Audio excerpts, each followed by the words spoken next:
Peter Jackson's The Lord of the Rings trilogy is widely celebrated for its sweeping landscapes, unforgettable characters, and groundbreaking effects. But amid the epic battles and mythical creatures, it was a simple golden band that stole the show, the One Ring. Although the prop itself was deliberately plain, echoing J.R.R. Tolkien's original descriptions, Jackson and his team used a masterful blend of practical and digital effects to transform the ring into a presence that felt powerful, intelligent, and dangerously seductive. Despite its unassuming appearance, the One Ring never needed elaborate design. Its danger lay in its influence. What made it come alive on screen was not the prop, but the way it was treated. The cinematography, the sound design, the physical interactions, and the context all worked together to elevate it into one of cinema's most iconic objects, making simplicity look supernatural. Crafted by New Zealand jeweler Jens Hansen, the ring used in the films was a simple gold band, smooth, elegant, and unmarked unless heated. Its plainness made it timeless, but also meant that the filmmakers had to rely on subtle techniques to convey its immense power. A key moment in the Fellowship of the Ring shows Bilbo finally letting go of the ring and bag end.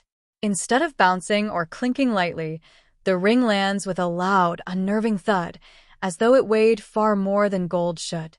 The illusion was created using hidden magnets beneath the floorboards, drawing the ring to the ground with unnatural force. It was a simple trick that suggested something more. The ring had its own will. It chose not to move, not to be left behind. Compare that to the moment in The Hobbit, an unexpected journey when the ring tumbles from Gollum's possession. There, it does bounce slightly, as if eager to leave him. These contrasts speak volumes, telling the audience where the ring wants to be. That subtle manipulation of gravity and motion made it feel like a sentient force, not just an object. One prop, many sizes, creating the illusion of power. To enhance the ring's visual presence, the filmmakers crafted multiple versions, including an enormous 8-inch wide ring used for extreme close-ups. These oversized props allowed for highly detailed shots without revealing any flaws or scratches that might betray its supposed indestructibility. Scenes like Boromir noticing the ring in the snow or the chaotic scuffle between Smeagol and Deagol were filmed using forced perspective, making the oversized ring look normal-sized, the same trick used throughout the trilogy to alter character heights. The scale of the prop helped amplify its shine, reflection, and symbolic weight, especially during scenes like the Council of Elrond, where arguing characters are literally reflected in the ring's surface, mirroring how it draws their attention and corrupts their hearts. Frodo's scars, the ring's burden made physical. While many of the ring's effects were visual or auditory, like the whispers that tempt its bearers, some were far more subtle and deeply human. In The Return of the King, after Frodo is captured and stripped at Cirith Ungol, the audience sees the toll the ring has taken on his body. Around his neck are bruises and discoloration where the chain has rubbed his skin raw. It's a harrowing visual that says more than any monologue ever could. That simple makeup effect makes the ring's influence feel real, grounded in physical suffering. Frodo's mental burden is clear throughout the trilogy, but this visual detail communicates the spiritual corrosion in a way that is intimate and painful. It isn't just a symbol of power, it's a weight that grinds you down, body and soul.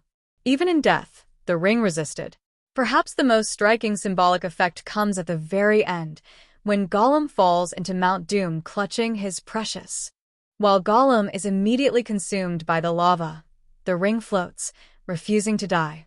For nearly a full minute, it rests on the surface, glowing defiantly, a final act of resistance that prolongs the suspense and emphasizes its near immortality. This was achieved through visual effects, contrasting the organic with the unnatural. The lava consumes flesh instantly, but the ring, forged in secret by a dark god, holds on, almost sentient in its refusal to vanish. For those unfamiliar with Tolkien's story, the moment creates genuine doubt. Will it survive this too? When it finally succumbs, the relief is overwhelming, elevating a simple object into a mythic icon. What Peter Jackson and his team accomplished with the One Ring wasn't just technical wizardry. They infused a simple piece of gold with personality, history, and menace, all without altering its basic form. The ring never needed a glowing aura or dark spikes to feel evil. Its power lay in the reactions it provoked, the camera angles that loomed, the thud that echoed, the bruises it left behind. These subtle special effects, practical tricks, and narrative cues made the One Ring feel alive, not as a monster or villain, but as a silent manipulator always lurking, always watching. In a trilogy packed with grandeur, it's these quiet, deliberate choices that made the ring feel truly powerful and unforgettable.